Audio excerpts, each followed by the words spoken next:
Hi, everybody. Hello. We look ridiculous. We do. I'm Caesar.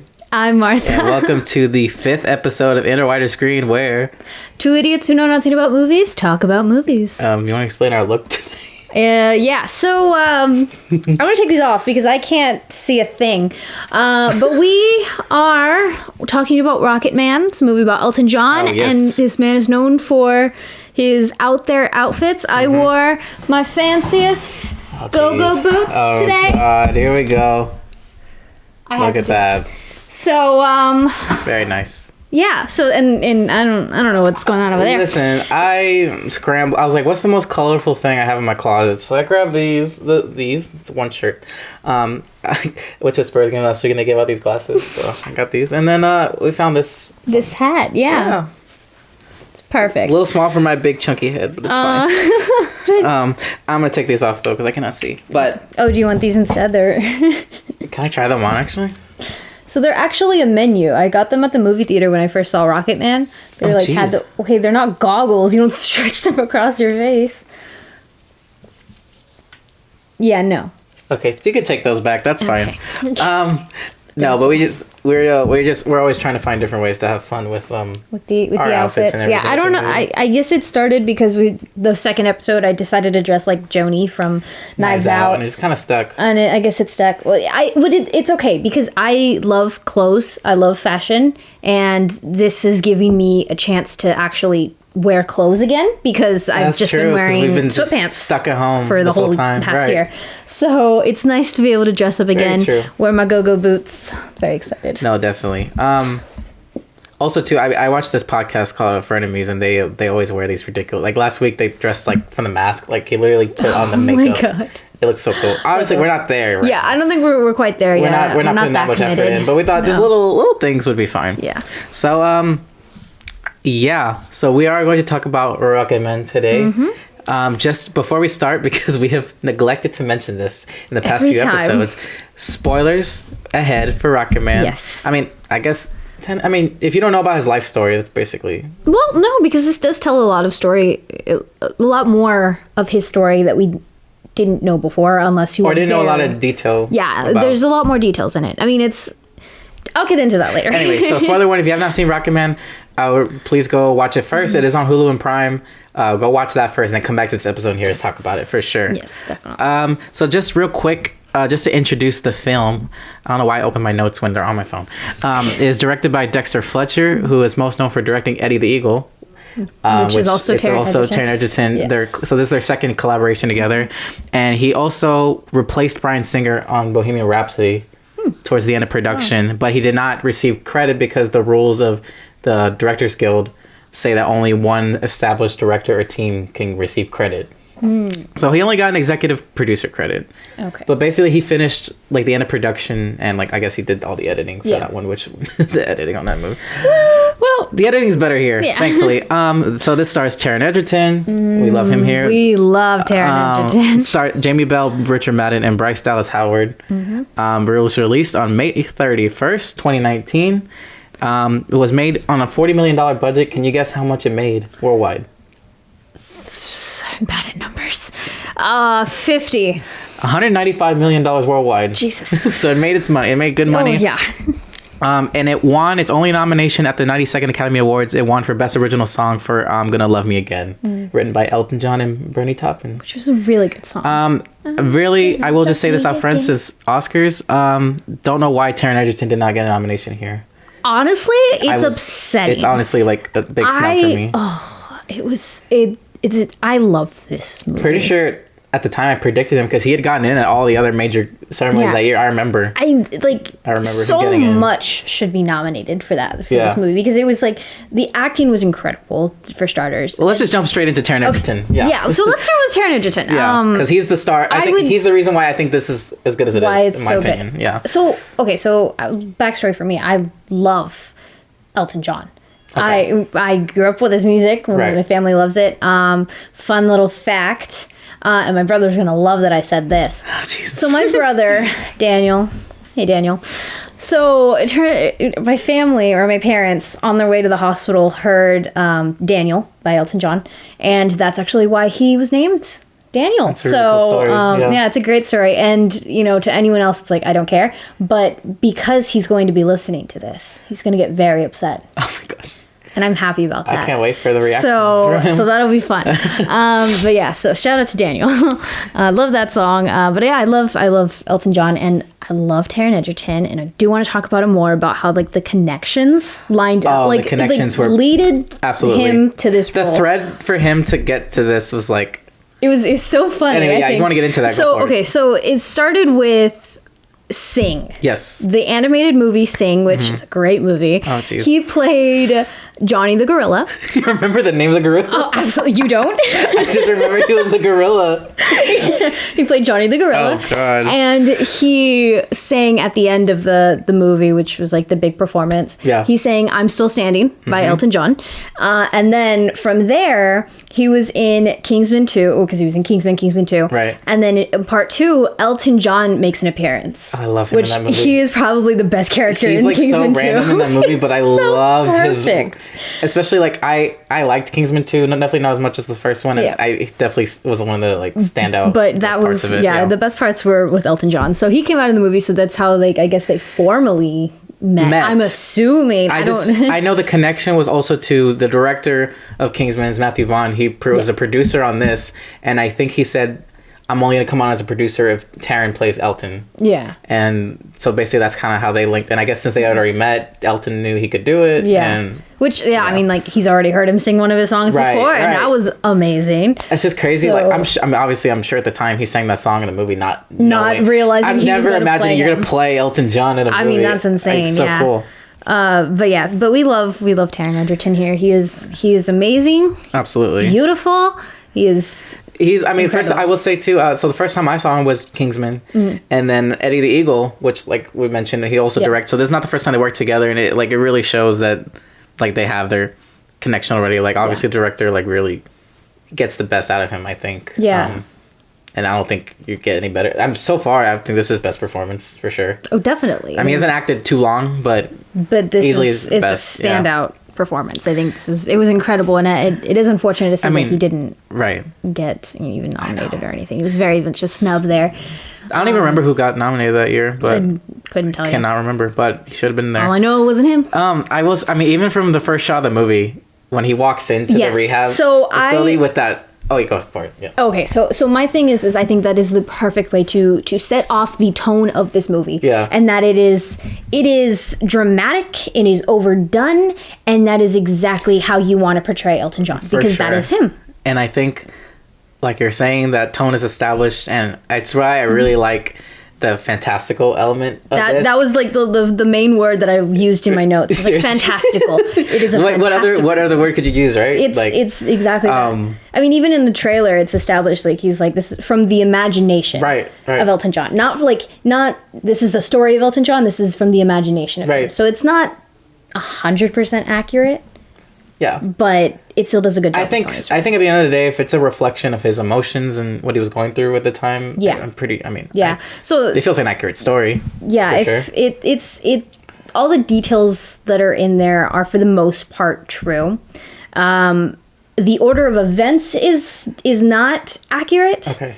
A lot of song, because the thing with the movie is that like it's a mix of like a biopic and a musical. So because of that, and like you see musicals, they use the songs to tell the story of like what's going on in the heads of the characters, and they do that throughout the movie. So because of that, the biopic aspect of it kind of gets thrown out the window in terms of sticking to a timeline, because songs that weren't written yet were performed at a time when they weren't even because I was thinking about that too. I was wondering, I was like, was the placement of the songs also judged by maybe like whatever event was happening in the movie was like him writing that song, I guess a reflection of the emotion he's feeling in that moment. And then I looked at the dates of the songs and they were kind of out of whack. Yeah. Like the order. So I was like, oh, mate, that's probably not true. So that's not true. But that was just a theory I had. But it still does a good representation of what their character was feeling. And I'm sure like those experiences play a part into the writing of that song. Yeah. But that's not, I don't think for the musical, that's what they really went off of. really planned out. Yeah. But also too, I mean, we have to mention too the fact that he does his own singing here is incredible. Oh, absolutely. And, again, we've already seen him sing the song, and yeah. I thought that he did a wonderful job. It wasn't Elton John singing, obviously, but like it was very. But I loved how he put his own twist on. He didn't try to just copy Elton John, but it still sounds similar enough to Elton. Like he was able to keep the spirit of Elton John alive through his voice, but also distinct himself enough. Yes. Which I thought was cool. Yeah, I totally agree. I think that he did a wonderful job with that, with the singing and the music. Mean, obviously, I think that the performance that you'd probably compare it to most is Rami Malek's in Bohemian Rhapsody. Yeah, because at the time, those were the two that came out. Yeah. They came out around the same time. They did. And also, too, I mean, like I said, the director of this also had a heavy hand in that movie, too. So, even visually, I think a lot of it looks kind of similar sometimes, too. But, yeah, but even that movie, as much as I love Rami in that movie, and like I'm cool with him winning the Oscar and stuff. I mean, I think I honestly like Taron Egerton's performance better. I did too. I prefer this one. My family actually has this debate a lot. Because again, they came out at the same time, and we watched both of them. We're both like me and my parents are big fans of Bohemian Rhapsody and just like and Queen and right. But also Elton John, and so we saw both the movies and we're having trouble figuring out like which one we liked better. Ultimately, I think we decided that I'm a bigger fan of Rocketman, and my parents are bigger fans of. I like Bohemian Rhapsody more. I think it's a little more entertaining for me, but this is definitely I think the better movie. Yeah. Definitely absolutely. Better put together. I definitely think so. It's I don't know. I think from like a directorial standpoint, I think it goes into that fantastical aspect of it. I just love how it tapped into that so much. It's so much. It's perfect for Elton John. It's so perfect. It captures his essence so well. Which I will say. So obviously you're someone who's like loved Elton John for years. I don't know much about him, honestly. Yeah. So this movie was kind of my introduction into his life, and I mean I heard a few of his songs growing up, but I mean, but I definitely had known about his flamboyance and his, things like that. Even as someone who has been a fan of Elton John for a while, I learned a lot about him that I wouldn't have known. Like I didn't, like for one, the overdose, like his suicide attempt. Yeah. And then 2 days later, he plays at Dodger Stadium. I didn't know that, and like that's insane. See, I actually didn't even know that happened. I thought that was just part of the like narrative. I looked it up because I remember like when I first saw the movie, I was like, that's crazy. Like I wonder if that's true. And I looked it up, and sure enough, it was 2 days so cool, after his attempted suicide attempt. No, not cool. No, I mean, but no, I know what you mean. I mean, cool that like they actually like kept true to that in the movie. Yeah, kept true to that. Yeah, that's what I said. Like a lot of the aspects to it. Some of it was true. Some of it was fiction. Like another part that I wanted to mention was when he was trying to come up with his name. Okay, see, I wrote that down too. And he looks at the picture of the Beatles and looks at John Lennon. And so I'm pretty sure that's Elton not how John, it actually. Which is not true. It's not accurate. Okay. It was a cheesy moment, but it worked. It worked. But the whole movie is cheesy, and I think it works. Like there were a lot of cheesy points. One point that stuck out to me, what I like to call as like these magical moments. Yeah. In the movie. So one of them was like him sitting in his room, and like he as a kid, and he was like doing the orchestra. And it was like his imagination, and like that was like, and it was an orchestral version of Rocketman. Oh yeah. And I thought that was beautiful, and it was one of those magic moments. Another magic moment where like they really emphasize that this is a life-changing magic moment, which is when they hand him the folder of Bernie's songs. Oh, I didn't know. And it's like the way that they directed it was so well done, because it was like it slows down, and this like the only way I can describe this music is like just magical music going on. Like it's like this is a life-changing moment right now. They do the same thing.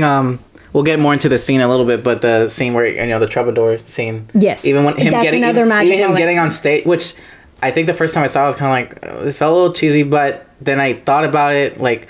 I didn't even notice too the first time I saw it. Like as it slows down, like you hear the music. It's like an orchestra tuning up. I thought it was like a really cool. Yes. touch. So just like those magic moments it's awesome, and I love that they incorporated like that famous picture of Elton John at the Troubadour with his like legs up, and then like that's how they made it happen. Oh, okay. Into the movie. I think that was so like fun to see again another magic moment, and I'm probably going to be saying magic moments. I mean, there's definitely a lot of like you said, the fantastical elements, the magic. There's a lot of that here, and I think that's what makes this stand out as just more than just your average musical biopic. Because I do think without, like for me personally, the moments where it's not fantastical, it does kind of have that average like music biopic kind of feel. Yeah, but it's those touches of magic and fantastical that.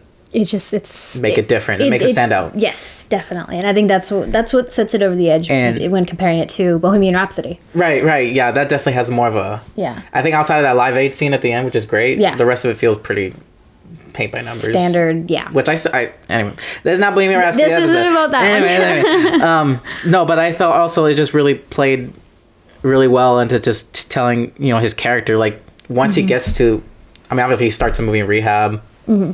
And you see his issues with drugs and shopping addictions and sex addictions and all that kind of stuff. But like you understand why he's going through that all that emotionally with obviously starting off with his family. Like his mom wasn't very good to him, especially his dad was terrible to him. And then there's that pressure of fame, and then also his homosexuality, how he had to deal with that as well in society. So like, I mean, it all makes sense to why it adds up. And even like, honestly, I think the most heartbreaking scene for me was when he's already famous and he goes to see his dad again. Yeah. And then he sees how he has his own family now that he's actually affectionate towards and that cares about. And then he thinks that he actually kind of cares about him for once, but it's like, actually, no, I just want you to sign this record for my friend at work. It's such a heartbreaking scene to see that. Like, he has so many interactions with people that he wants so desperately to be loved by. And they just for himself, don't. Not because he's famous or and there are only two people that we see in the movie that truly care about him, and that is Bernie and his grandmother. Oh no, yeah, I was like, who's the second person? And his grandmother, because they're the only two people to really accept him for who he is, encourage him to be the best person that he can be. And I do want to get a little bit more into the characters. I think the mom especially. Bryce Dallas Howard was definitely very interesting in this movie, and the accent was a little. Yeah, I mean, it was whatever. But I do think I was kind of surprised to see her in that role, but then I remember her in The Help, and in The Help, I think she's much more like obviously like evil. Yes. But it tells me that she's capable of playing that. I think she had an interesting character. I think the character itself is interesting. She is. It's hard to figure out what's going through her mind because she's so cold and vindictive. But there are points in the movie where I feel like you kind of feel like she might give a shit. She might want to care. She just doesn't know how to. And I think that there could be a whole other movie just about like her life and like how she was grown, like how she was brought up, because I just think that she is such an interesting character. She's a horrible person. You see these horrible moments, but I think you also see these moments where she had an opportunity to be good and she tiptoed around it, and then she didn't take the straight to the dark. I mean, even the two moments that stick out for me was obviously first when he calls her to tell her he's gay. And he's like, "Oh, I already knew. Yeah, honestly, I just don't care." And then like, just know that you're never gonna be loved. Yes. I was like, so that was a moment that really stuck out to me there, which was like, where she was. It's like she had that opportunity to be a good person, and she was almost there. She was halfway there, and then she decided, "I'm gonna go back," because it's like she could because. Homosexuality at that time was very like they had just repealed, I think, the law where it was they just decriminalized homosexuality at that time. And so she knew that her son was gay, and she was like, I'm not gonna make a big deal about it. She could have like disowned him immediately, but she didn't, and that was a point where it's like, and she a mother knows. A mother always knows. Yeah. So even as like when he was a kid, you saw that scene where she was like looking at the dresses and like showed him like, what do you think of this one? So like and even he was looking at the dresses and like his dad was like, don't look at this for girls. So she acknowledged the fact that he was gay, and she didn't hate him for that, and she loved she loved him. She did love him, I think. You know, it was just, she just had a hard way of showing. Like, she couldn't show it. But then she has that scene at the end where they go to dinner and she's like, I'm so disappointed that you're my son, or something like that. And again, that's another scene that it's hard to say, because it's heartbreaking to see your kid go through what he's gone through. He's addicted to drugs. He's addicted to sex. He's addicted to everything. And it's heartbreaking to see that. If you were a parent and you saw your child going through that, it's disappointing to see. Right. But part of me also feels like, too, like she only started feeling that way because he was saying, like, they were going to get a house or something. And didn't he say, like, I'm not going to give you the money for the house or whatever? Or, like, I have to go through John or something first, or I don't know what he said. I don't remember exactly what happened in that scene. But it's just, like, I feel like up until that point, she was showing up at his house and being all happy and stuff. It was until, like, he stopped, I guess, providing things for them that she's like, you know what, you're a disappointment. Yeah, and again, that's where I'm saying, like, she flips. So she has those moments where she shows that she could care, but then she decides to go back on it. Yeah. And I just think overall she's a really interesting character. It is an interesting character, I think. Yeah, and it's hard. Definitely more than the dad, because the dad was just straight up, he was just asshole, a horrible person and the whole time. But his mom kind of, like, she had her moments. Yeah. Where you could see that she wanted to be good, but she chose otherwise. For sure.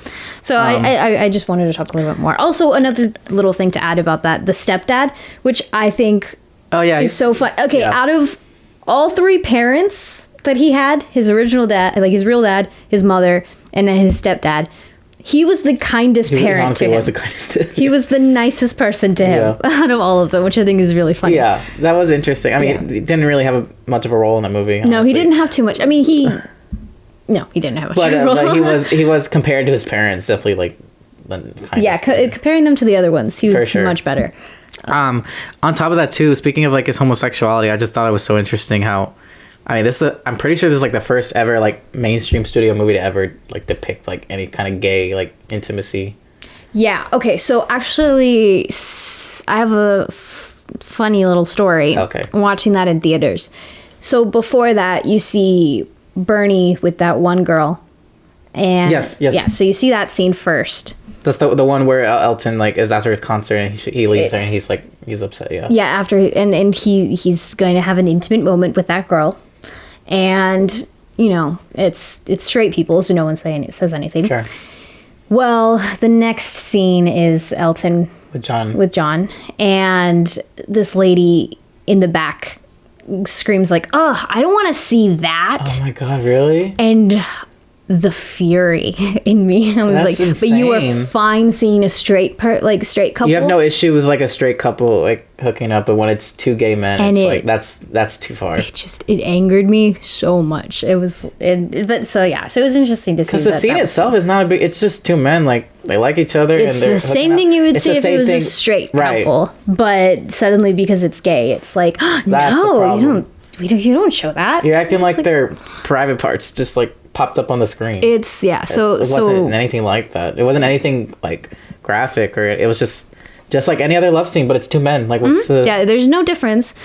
But that lady was like, nope, there's a difference. And that's crazy. So I don't know, that moment in the theater, like, hearing that stuck out with me. I was like, I'm sorry. And also, why are you surprised that's gonna happen when you go see a movie about Elton John? Like, what? Yeah, it's an R-rated Elton John movie. What did you expect was gonna happen? I mean, come on now. Anyway. Yeah. So yeah, I'm glad that you mentioned that, because I was like, I wanted to bring up the story, but I didn't know how to bring up the story. I gave you the segue to do it. So thank you. Okay. I know specifically, like you've mentioned before, the magic and the fantastical elements of it. Obviously, it comes down to the musical numbers of the movie. Though I will say, you know this too, I'm not the biggest musical fan. So I will say, not all of the musical aspects worked here for me completely. There are a few standouts, though, that, like, I really loved in this. First of all, the first one I loved was the Saturday Night song. Okay, yes. I love the transitions in that. Okay, obviously, first the transition from him younger to being a kid was great. It was awesome. I mean, younger to being older was great. But that one, like, you visually saw that change, but also I think that was definitely the most, I guess, grand, like the biggest scale of any of the musical numbers with the choreography and, like, the way they shot it in one take at that carnival. I don't know. I've always loved musical numbers that are kind of just always moving. There's always like energy. No cuts. Going. I just love, and the choreography was just so cool. It was really awesome. I loved that scene. I remember sitting in the theater and just being like, okay, this is gonna be a good movie. Yeah. I'm enjoying this. So yeah, I do. Because that was definitely the first like big musical number in the movie. Yeah, like, the big one. Well, no, because the first one is The Bitch Is Back. Oh, I know. Remind me of it again. I know the song, but I can't think. For some reason, I can't think of the scene. It's when he was a kid, and he comes in. It starts. It's all in black and white, but only him. Yes. His younger self are in color. I remember. Yes. Okay. Yeah. You're right. Okay. Yeah. But definitely. Well, I guess the first one of Taron, the first big musical number with Taron, where he's actually he's singing. Elton John. Right. Okay. Yeah, I think that was good. Another great one. My favorite. I don't know if this is your favorite. The one of his first concert in L.A.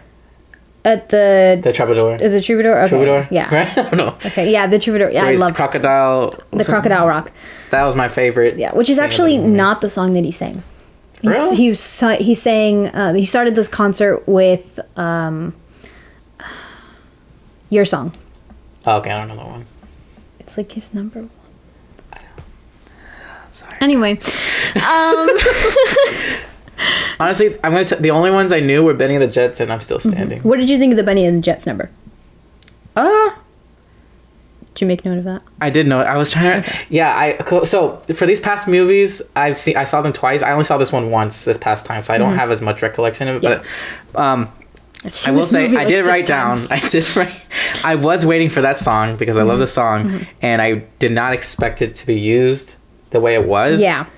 But after that whole Rocketman sequence, that scene really showed like his downfall because that's. Yes. But I thought that one was very interesting. I did not expect it to be used that way, but I really I dug it. Yeah. So I was like the remix of the Benny and the Jets is. I love the way that they did it because it's exciting and it's so sad. Yeah. Because it's, again, like you said, it's that downfall, and I love Benny and the Jets. It's like You and My Mom's song.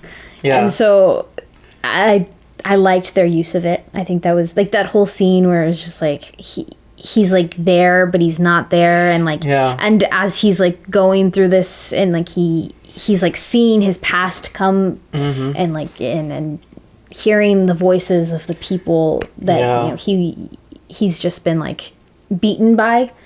And that whole scene was just really, really impactful, really sad to see. So that one was a rough one. Another musical number was the Rocketman one. Okay. Where it was right after the overdose. After the overdose at the Dodger Stadium? Yeah. Well, actually, no, it starts... Oh, it starts with the overdose? Because he goes in the pool, and he's like his younger self. And his younger self is there at the piano, yeah. I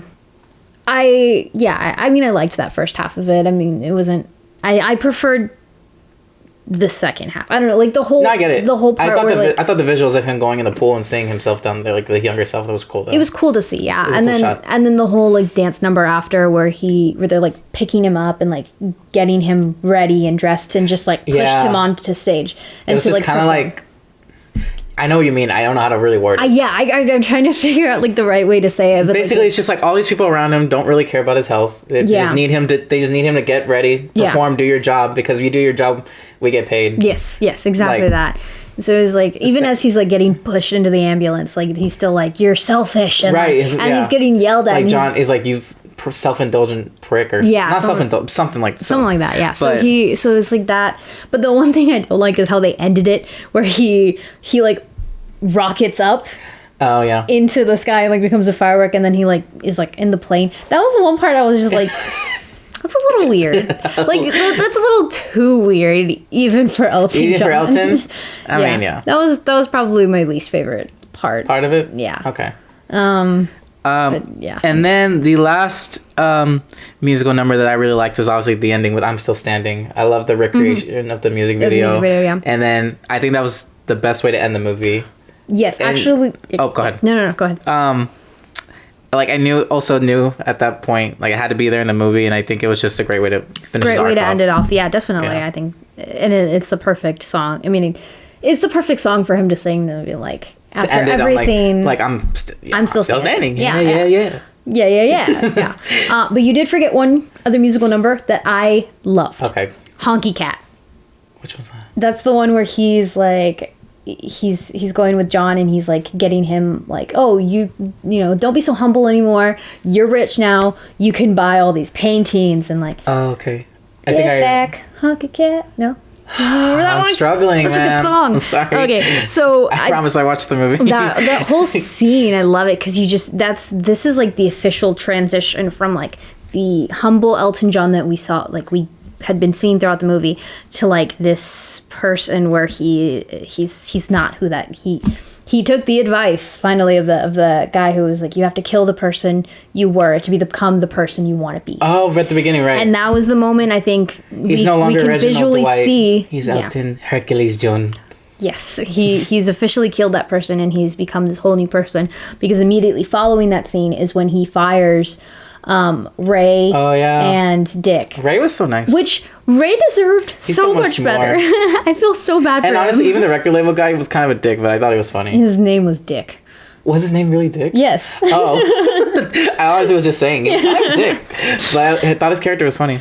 Yeah, so he was a funny character, but yeah, so like this is just like, that was like the moment where you see him, he is like officially like shed his past, and he is now Elton John, who is going to be looking out for himself. He's also going to be, you know, kind of thrown around by John. And I mean, I don't remember the first time I saw it. How did I feel about John when he first came up? Because did you know about that part of his life when you saw the movie? I don't remember. Because I was gonna ask you, like, did you feel fishy about John?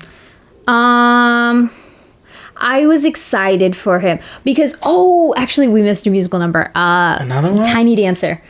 I only remember the ones I wrote down because those were my favorite. Tiny Dancer, because that whole scene, it makes me very emotional, because I feel like there's two ways you could see this. Actually, I forgot the other way to see this. There's only one way for me to see this. Okay. Where it's like, so he's singing it because he was just abandoned by Bernie at the party, and I don't think that he had feelings for Bernie. I think I think he just saw that someone loved him. He saw, yeah. So I think that's what it was. But it was like seeing the way I originally saw it, which like I don't believe anymore, was like that he did have feelings for Bernie, and that he was watching him go off with this other girl and was just like heartbroken by it. And so like seeing that scene, I think I teared up watching it.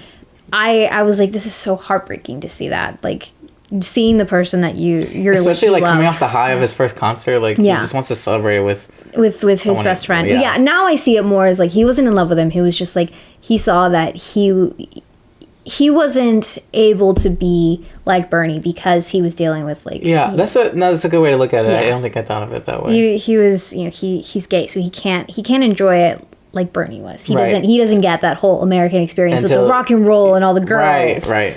Until he meets John. Yeah, and then he meets John, which like you see this guy and like so when you first see him, you get excited about it and you're happy that like, okay, good, he has someone to like to enjoy the night with, and then and the accent.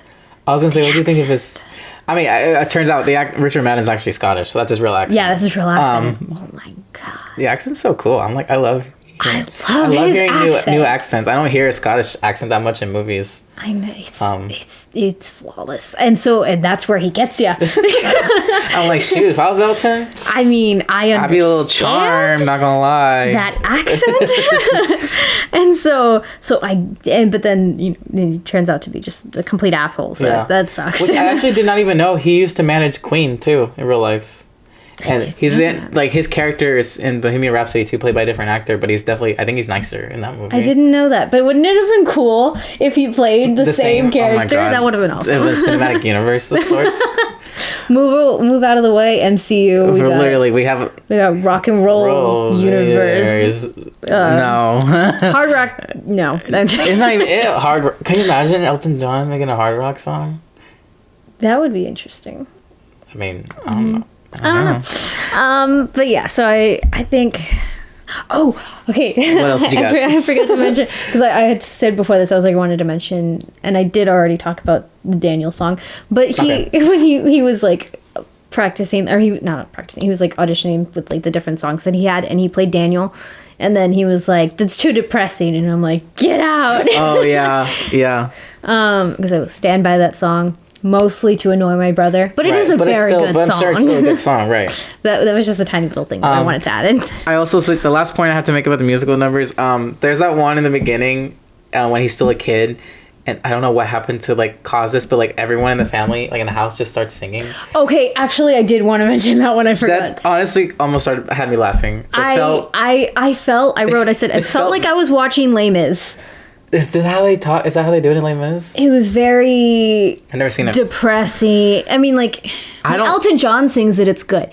But when they all sang it, it was. Like, I wasn't feeling it. It felt out of place to me. It felt very out of place. See, when I think the musicals I gravitate to are the ones where numbers like Saturday Night or like with energy. I mean, obviously not all musical numbers have to be happy. Like for example, La La Land is my favorite. Yeah. Obviously, like. Emma Stone singing Audition is like a huge emotional moment, which is great. Fantastic. But my favorites are like the energy and like So to me, like moments like that where they're just singing, like it wasn't like if they're feeling something, they just have to sing it out for a few lines. I'm like, you could have just wrapped this up. I wasn't a huge fan in that scene. Again, like I said, it made me feel like I was watching Les Mis, which like. It's not my favorite musical. Okay. So, so I wasn't a huge fan of that scene as a whole. It was just like you said, it felt out of place. Yeah. It didn't fit the. I mean, it fit the tone of what the characters were feeling, but it didn't match up. That's not my type of thing. Rest of it. Yeah, and. I just mentioned that one in particular because like I started laughing honestly. Because there were plenty of other emotional ones like. Goodbye Yellow Brick Road. That was another emotional scene where. Or even when he's in his house and he's playing that song with Bernie, watching him. Oh, your song? Oh, is that the one? Yes. Anyway, I thought it was a sweet moment. Yeah. Yes. Yeah. So there were a lot of emotional scenes that didn't have to be like that. Yeah. I wasn't a huge fan of that one. But yeah, real quick though, I feel like you're gonna hate this. I do have some other issues with the film. Pacing for me could have been better. It was a 2-hour movie. Okay. I felt it more this time for sure. I didn't really feel it the first time I saw it in theaters, but I felt the 2 hours this time. I agree, and I definitely felt it more this time too because I watched the first half, then I paused to watch the Oscars, then I watched the second half of the movie. Oh, you watched it again last night? Because I watched it again because I just like I love that movie. Yeah. I think I said I've watched it too many times now, but and then I like ran out of time before the Oscars, so I was like I'll just watch the rest of it later. So it definitely extended it even longer. Yeah. But yeah, I definitely agree there. The pacing could be better. It is very slow at the beginning and a little bit at the end. And yeah, the ending for me too. It's important. Like even that moment in rehab when like he's seeing all his people in his life and stuff, and then like eventually like his younger self, he's like, what, like what's the line, like are you gonna hug me or something, and he hugs him and it's like okay, finally has that closure. Yeah definitely. So but still I don't know, it does drag a little bit. I can see that. And then like I said before, not all the musical numbers worked for me, not even just the one we were just talking about, but honestly I think the ones you mentioned I don't really remember them very much. Like, I think the only memorable ones for me were the ones that I wrote because I really liked those ones. Not saying those were bad. But I think they all stick out to me because, again, I've listened to this music for a long time. For and sure. Every song of them is, like, memorable, especially to see.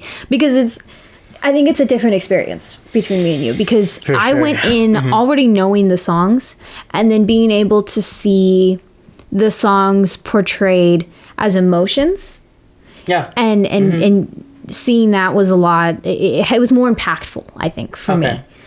And that's why most of those performances are more memorable for me. Yeah. Just because, again, the songs, I've had my own like thoughts on them, and I've had my own like emotions attached to them, and then seeing them actually like played out. Yeah, on screen. Yeah, for sure, I get that, and definitely the opposite for me. I barely knew any of the songs. Yeah. No, but there is definitely a lot I liked about it. And I will say one last thing. I do think outside of the musical numbers, for me, it does feel kind of music biopic-ish. Like, there's even that one scene where he's, like, getting famous and there's shots of, like, all the newspaper clippings and stuff. I'm like, okay, I've seen this in, like, every musical. It was definitely. And I guess just for me, because I thought it was so unique the way they handled the musical numbers and the fantastical elements. I just wish they could have tried to find a way to make everything else a little creative too, more creative than just a regular biopic. Yeah. For me.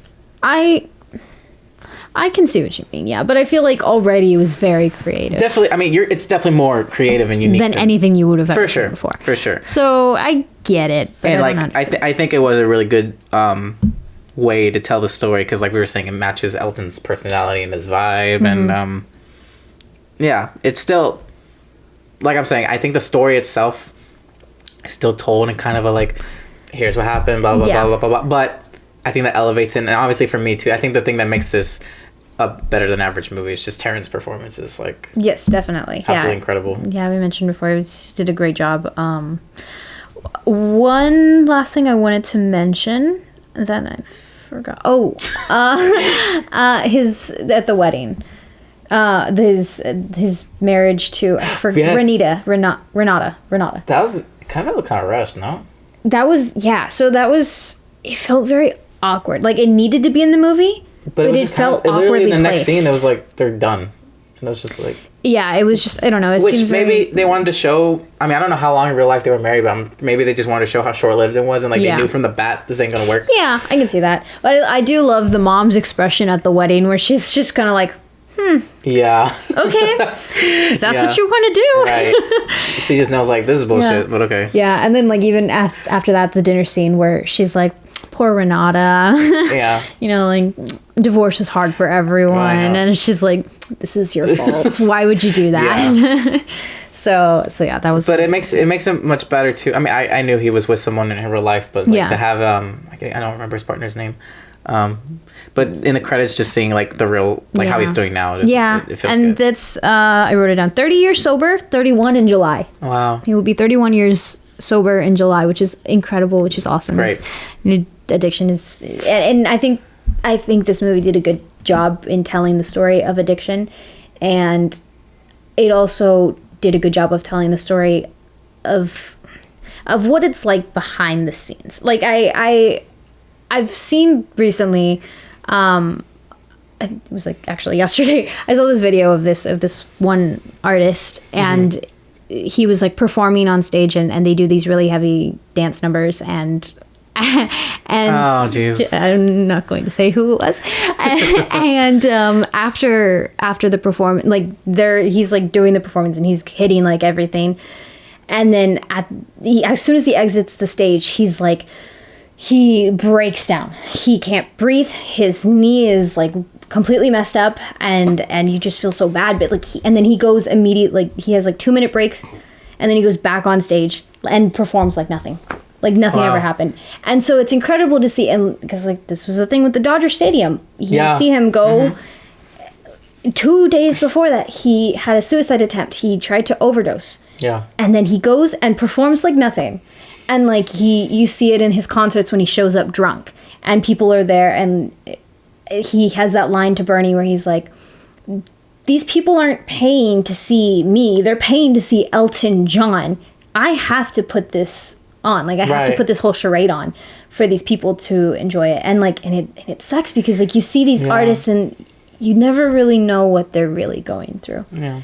And so it's something that I'm sure many people in that industry like definitely go through understand. that we don't see We don't see it. And so a lot of people just assume nothing's there, and it's like and we often dismiss it. So, you know, and I think it doesn't just go for famous people. I think it goes for everyone in life. So, you know, but I think people have this expectation of famous people that it's like, well, you have money, you have fame, like what could be possibly wrong with you? Yeah. Like why? So yeah, I think this movie did a good job of kind of letting down the veil and kind of showing like, hey, people struggle, people have mental illness, people have addiction problems. You know, it's they're not perfect. You know, they're still people at the end of the day. So I think that's important to understand. I wanted to ask you too, actually, how do you feel about the fact that they made a movie like this while he's still alive? Because typically you don't see biopics about people until they've passed. People are normally deemed legends once they've already passed, but I think he's a special case in that he is a legend because I feel like he's lived several lives in that he has gone through, like what we saw in the movie, he's gone through real hardship, and then he's emerged a new, better person because of it. And I think in this case, he's living a new life. So he going back to the line in the movie, you have to kill the person you were to become the person you want to be. He killed his kid, like himself as a kid. That sounds horrible. he committed murder on a child. No, he let go of who he was as a kid. Then he let go of who he was as an addict, and the point of his life where he's really struggled to become this new person. And so I think that it is fitting that they still created this with him still alive. And I think that was an important aspect of creating the movie, because it was him telling the story. It was definitely. And the thing I worry about is when someone is still alive, that they're very hands-on in how they want their story to be told. Like with Bohemian Rhapsody, I'm sure that Brian May and I cannot remember the other surviving member, Queen. But the other ones, yes. I could not tell you their names. I completely forgot. Like, I'm sure they had a hand in how that story was told and stuff, but it's like, also, I just want, if you are going to tell a story like that, to make sure that it is authentic. It is authentic, yeah. But I heard Elton really was barely on set. I think he was there like once. And but it's definitely also just, you obviously want to stay true to him, and like, who better to go to that than Elton John himself. Yeah.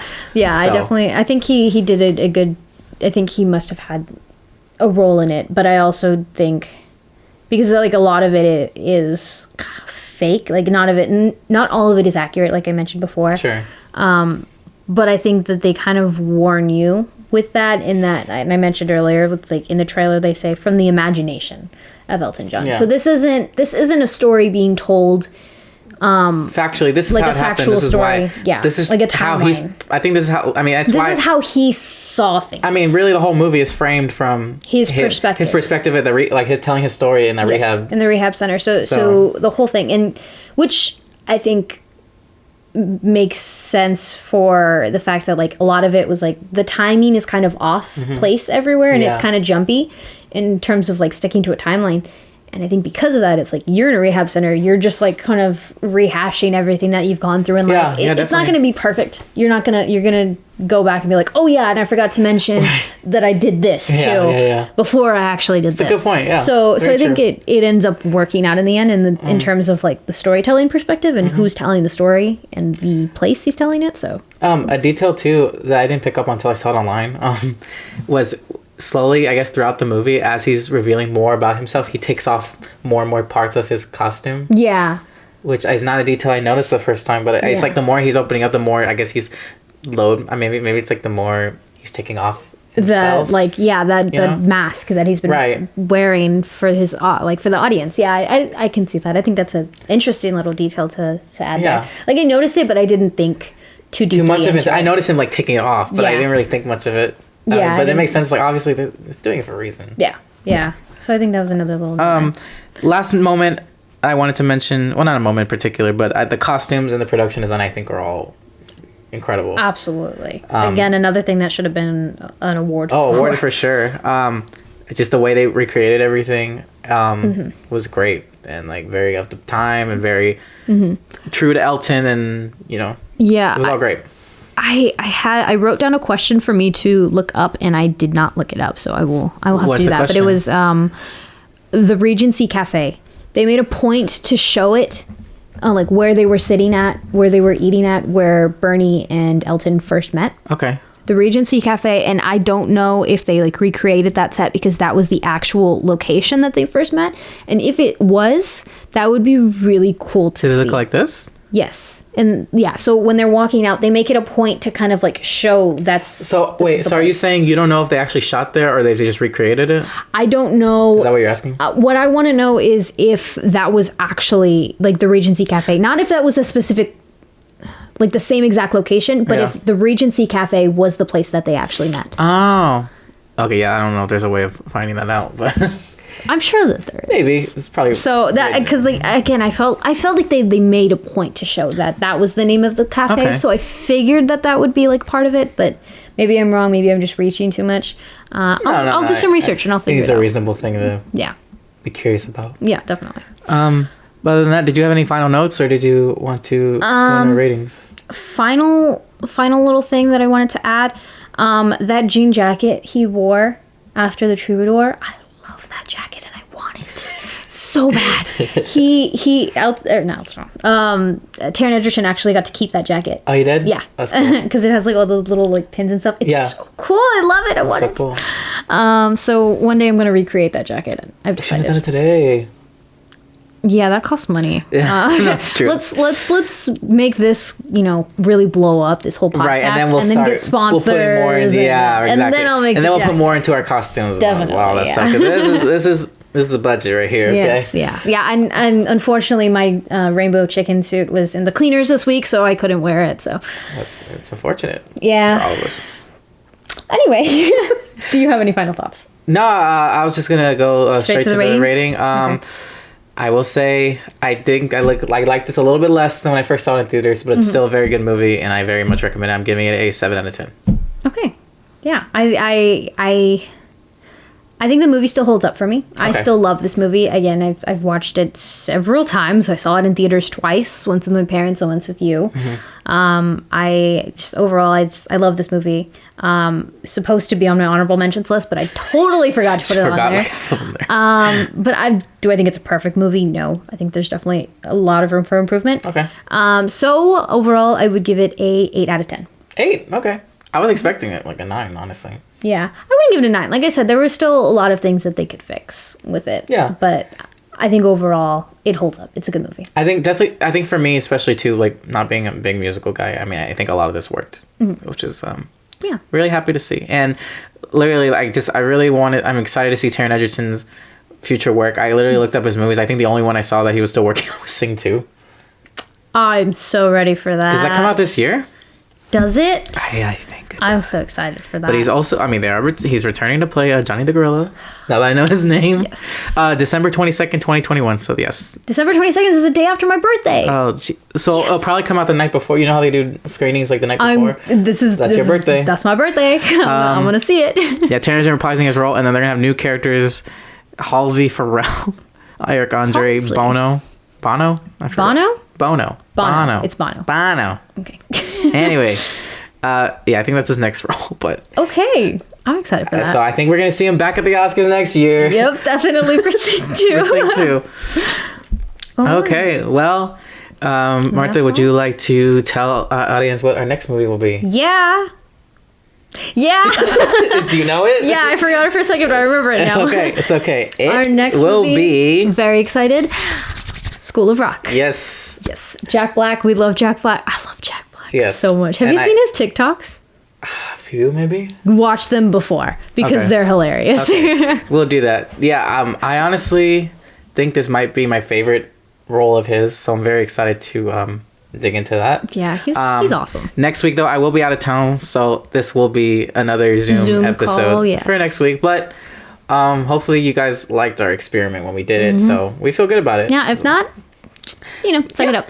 And that is going to be streaming on HBO Max if you have not seen it yet. So check it out, and that way next week when we upload, you'll be ready to discuss. So yeah, that's it. And then just the last thing we want to run over, we are on every single audio stream platform. Wherever you listen to music and listen to your podcast, we will be there.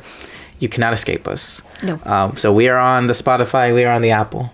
On the Spotify and the Apple. The Apple plug, yes. You can look us up on the Google. The Google. On the YouTube, we are at In a Wider Screen Podcast.